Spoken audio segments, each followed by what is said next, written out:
Tonight, President Trump delivers his first State of the Union address of his second term in front of his largest audience ahead of the midterm elections. Joining us to discuss is U.S. Senate candidate from North Carolina and former Republican National Committee Chair, Michael Whatley. Good morning to you, sir. Good to see you. President Trump hoping to really use the State of the Union to give the GOP an edge heading into the midterm. So how best do you think he can accomplish that? What are you hoping to hear as a U.S. Senate candidate? President Trump right now is leading the most transformative term, presidential term in our lifetime. He has really, truly started to rebuild our economy. He's restored our borders and keeping our kids and our communities safe. And he's also making sure that America is strong and respected again around the world. What he needs to do tonight is make sure that he communicates clearly the actions that he's taking are having significant benefits for the American people. Big part of the president's speech, as it is with every speech of every president, is going to be about the economy. He will undoubtedly highlight the administration's economic wins we've seen wages increasing, unemployment rate going down. We've seen prices go down like gas and energy, while, yes, there has been some increase, obviously, in wages. How does he talk about this, though, without dismissing concerns that some voters still have? Yeah, look, President Biden left America and our economy in a ditch. And right now, President Trump is working 24/7 every day to make sure that he gets us out of the ditch. The Republicans in House and Senate have passed the One Big Beautiful Bill. We're starting to see the impact that's going to have on tax returns over the course of the year.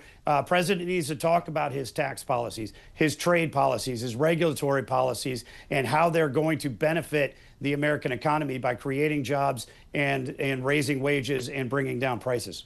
This is going to be the first time also President Trump faces Supreme Court justices following their controversial ruling on his tariff policies. So what do you think? Does he call them out directly, or does he focus on the benefits the tariffs have had up to this point, or both? Well, what the president wants to do is make sure that we have an international trade regime that is going to work for America.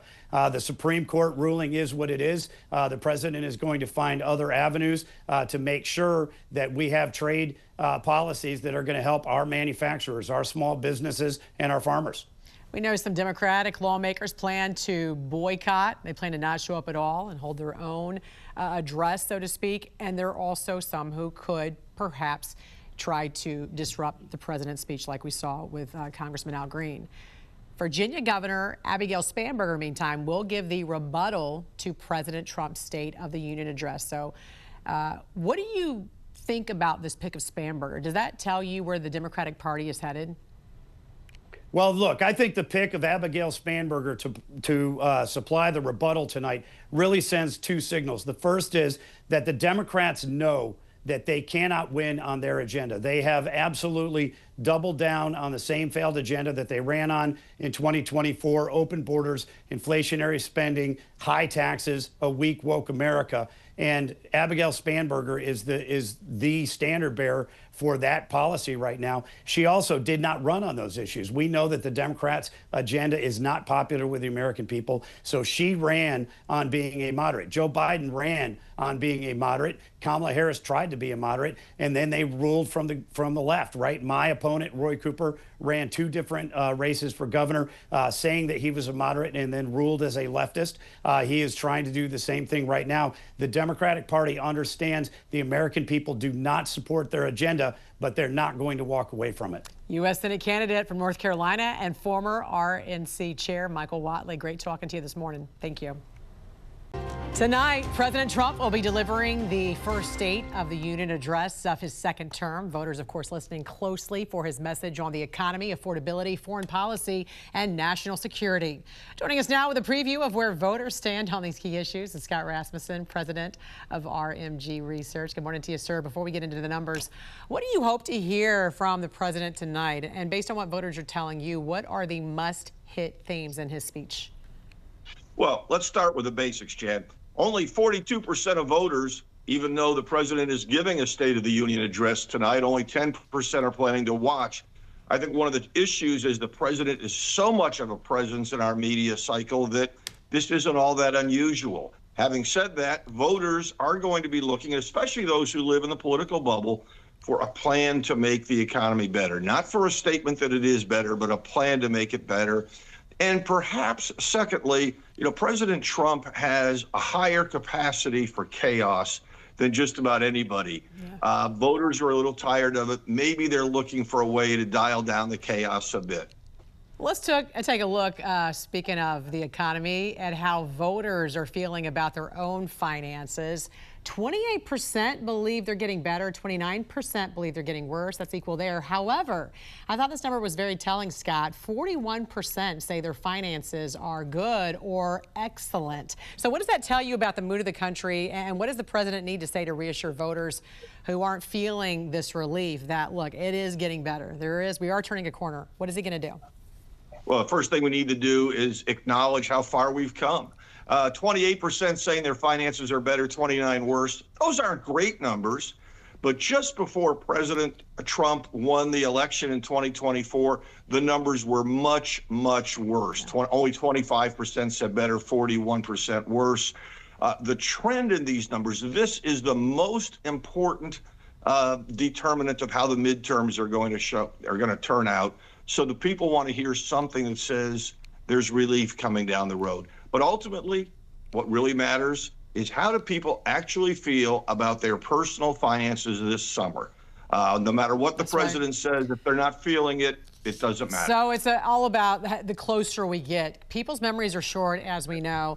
But again, 41% did say they felt their finances were good or excellent, which I thought was very, very telling.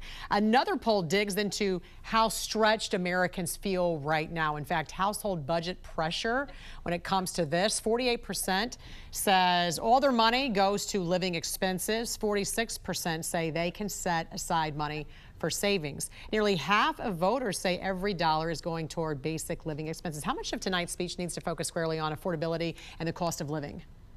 Oh, this has to be the message. The fact that half of Americans live paycheck to paycheck is the reason that things like gas prices and grocery prices and the basics matter so much. I mean, if you're living paycheck to paycheck, you have only a limited amount of disposable income each week.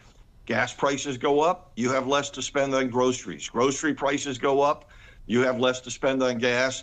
At some point, when those prices go down, you begin to feel a little relief. That's when you begin to feel better. So this is the reason those economic considerations are so important. And now let's zoom out to the broader economy. Let's talk about how voters rate the economy at this point. 31% say good or excellent. 30% say poor. 52% of Republicans say that they would rate the economy as good or excellent. So only about a third rate the economy positively, though Republicans are far more upbeat, Scott, which is not surprising. How does the president bridge that perception gap and convince independents and maybe even swing voters that the economy is truly on the right track?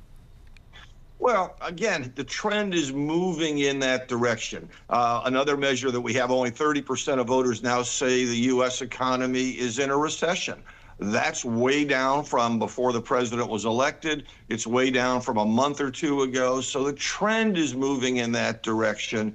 But I think there just needs to be a focus. First of all, if you're the president, you want to do two things. You want to have a plan that says we're making it better right now. We're not telling you it's great.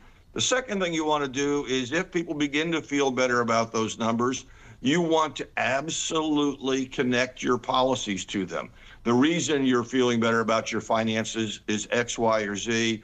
In this case, it might be the tax cuts. If you're somebody who earns a lot of money on tips, you're going to be getting a bigger refund than you would have before. You're going to have to connect the dots. How many people already have their minds made up? And this speech will have little bearing on how they feel about the president or how they feel about what's happening in America.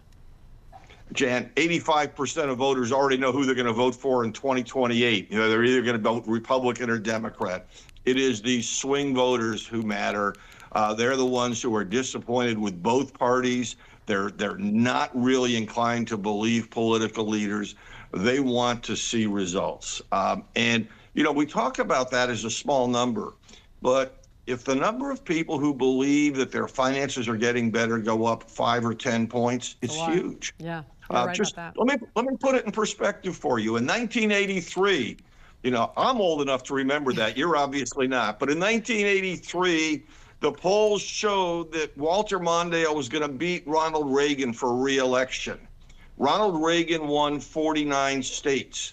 What happened? it was morning in America. We had the fastest economic growth that we'd had since World War II.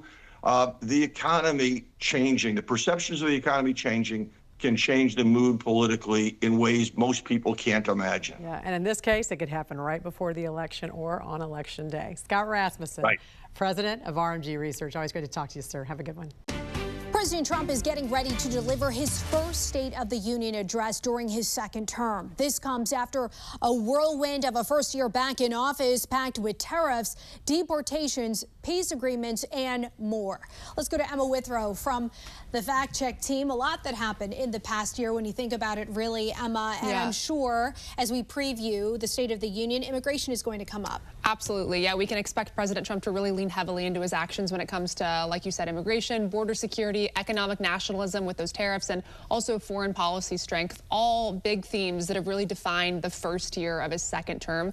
And that'll likely shape, the political fight that is going to come as we head into the midterms. The White House released a preview State of the Union address video. You can see it there playing on your screen on their website, and that focuses on Trump's efforts when it comes to restoring law and order. So we can also expect that to be a pretty large theme tomorrow night. As we look back at the history of the State of the Union, it's really fascinating because it's a cornerstone for American presidents. It's a tradition, a progress report for the White House. Break down the history of it all. Really interesting history that I dug into today. So the idea of the State of the Union actually dates back all the way back to our country's inception in the Constitution. So in Article 2, Section 3, it says the president must, from time to time, inform Congress about the state of the country and recommend policies. But it wasn't originally required to be done yearly or even necessarily be this big speech. Though George Washington, he gave the very first State of the Union address to Congress in 1790, and it was done in New York, which was the capital at the time, and it was a large speech. That model, though, wasn't set in stone. So fast forward to Thomas Jefferson. He felt like the speech was a little bit too similar to an address that they might have gotten from the king. So he switched it up and he wrote a letter to Congress. And then that format actually continued on for about 100 years. So everybody did these letters until Woodrow Wilson showed up in 1913. He revived the speech format to push his legislative agenda a little bit more formally and directly. And that's when it really started to look like the modern political event that we know today that everybody wants to tune into. All right, Emma, a good review. And a little later on, Morgan Stevens will join us to dig into the bombshell moments of past State of the Union addresses and how the American people feel about them. From standing ovations to stunning showdowns, the State of the Union address has produced moments that live beyond the congressional walls. Let's go to Morgan Stevens from the Fact Check team. And of course, as we have watched, it's not only the president where the cameras turn their attention to. What sticks out to you?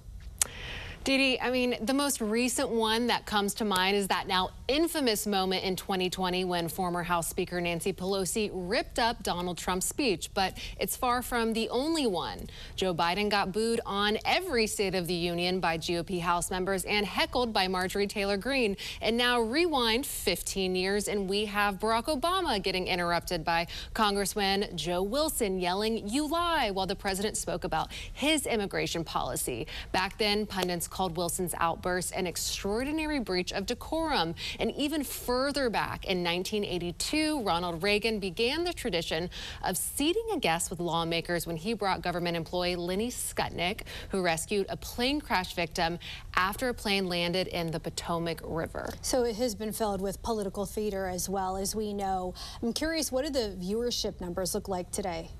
Well, viewership has declined over the decades. In the 90s and the early 2000s, Nielsen data shows that the State of the Union by Presidents, Bill Clinton, and we have George W. Bush, they routinely drew 40 to 60 million viewers. In recent years, though, that number has generally fallen to 25 to 35 million. And is this decline tied to how people watch, viewer habits? What does the data show?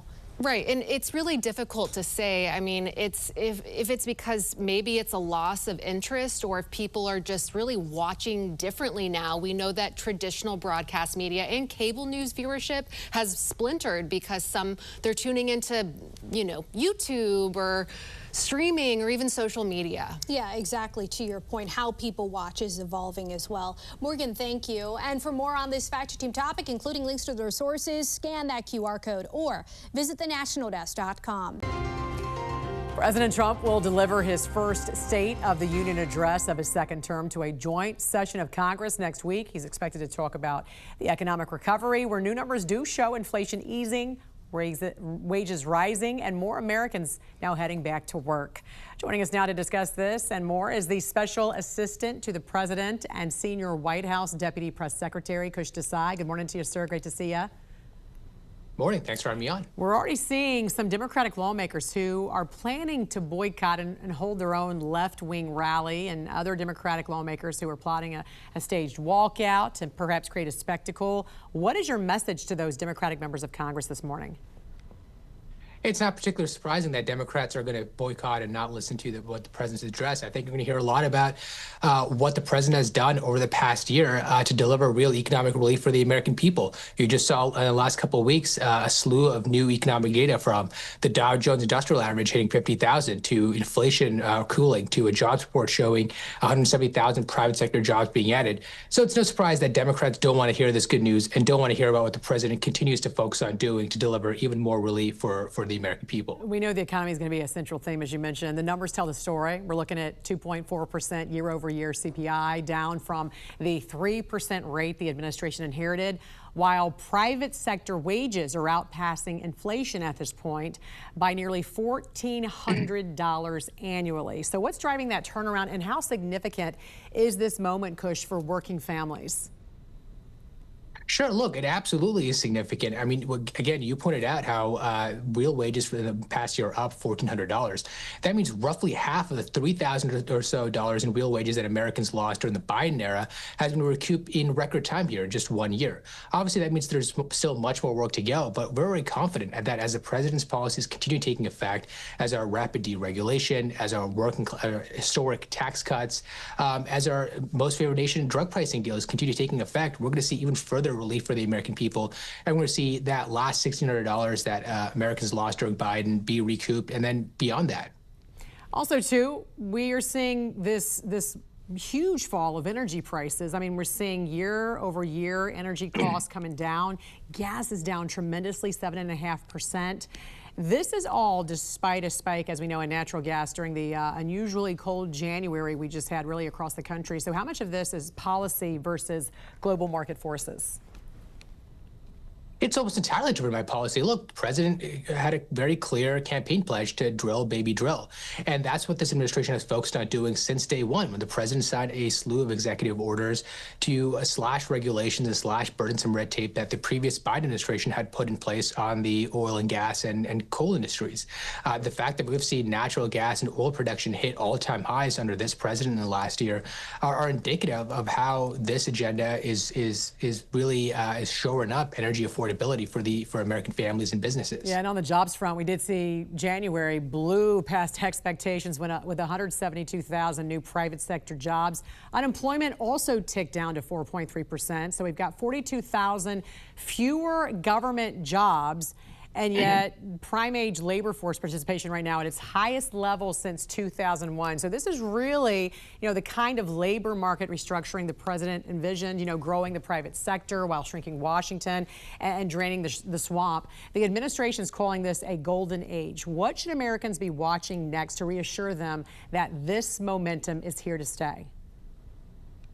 Absolutely. Look, you mentioned very clearly that this is about, our focus is on private sector job growth. That is real, that is sustainable job growth that can actually lead to real long-term economic growth. The Biden administration, for instance, was focused on kind of juking the stats by adding government jobs instead of relying on real private sector growth. And I think what should encourage Americans looking forward is the trillions in investments that the president has secured from foreign countries and from industry leaders, from, chip makers like TSMC to automakers all around the world to pharmaceutical companies. And as those investments materialize, which was what we're seeing in the data, you saw robust specialty construction job growth, meaning new factories that are being built and coming on the line. As we see those investments continue materializing, we're going to see even more robust private sector job growth in the coming weeks and months here. All right. So looking forward to the president's speech next Tuesday, the address. Tuesday night, Special Assistant to the President, Senior White House Deputy Press Secretary Kush Desai. We appreciate you joining us this morning. Thank you. Thanks for having me on.